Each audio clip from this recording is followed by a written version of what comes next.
Coyote and Trout, developed by the Kootenai Cultural Committee of the Confederated Salish Kootenai tribes.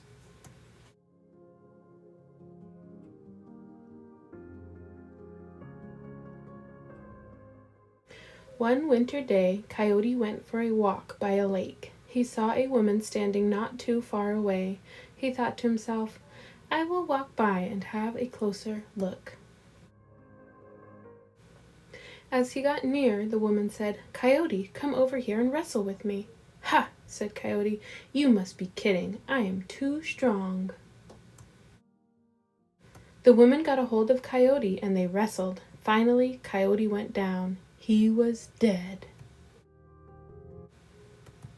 Meanwhile, Fox, who had been traveling here and there, realized he hadn't seen Coyote for quite a while. He knew something must be wrong, so being a faithful friend, he went looking for Coyote. Fox came to the shore of a lake. There he found Coyote's body. Fox used his powers to bring Coyote back to life. With no shame at all, Coyote told how the woman had knocked him out. Coyote and Fox left together. He hadn't gone too far when they became separated. Coyote wandered back to the place by the lake. Again, the lady asked Coyote to wrestle with her.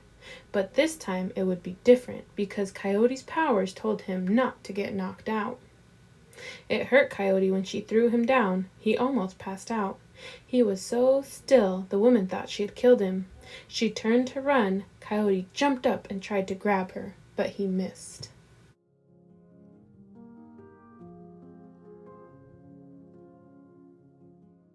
The woman ran down to the lake as Coyote chased her.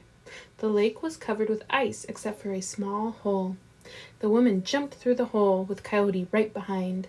When she was under the water, she turned into a trout. She turned Coyote into a trout too, and married him.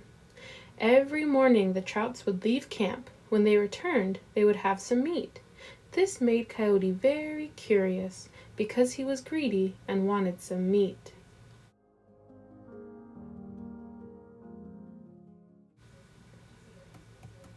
One morning, Coyote told his wife, "Let me help you bring in the food." It was all right with her, so he went along. They came to a place where some pieces of meat were dangling in the water. Coyote looked for the biggest piece. When he found it, he grabbed the string with his mouth, pulled, and broke it off. He did this all morning. From then on, Coyote went with the trouts every day. Soon he had all the meat, and other trouts had none.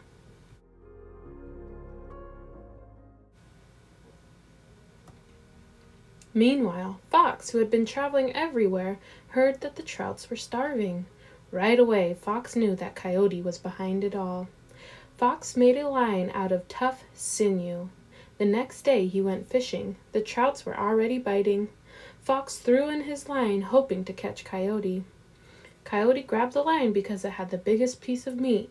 He tried to break the line, but he couldn't.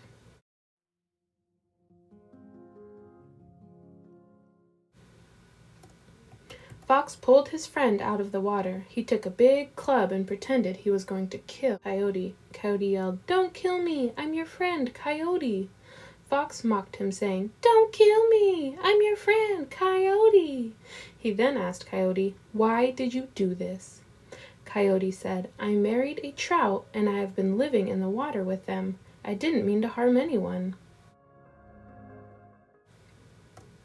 Fox said to Coyote, "You were almost killed because you tried to take all the meat and left nothing for others. This should teach you not to be so greedy." Nadia Left Hand. Nadia Left Hand is a Kootenai Indian who was born and raised on the Flathead Reservation in Montana.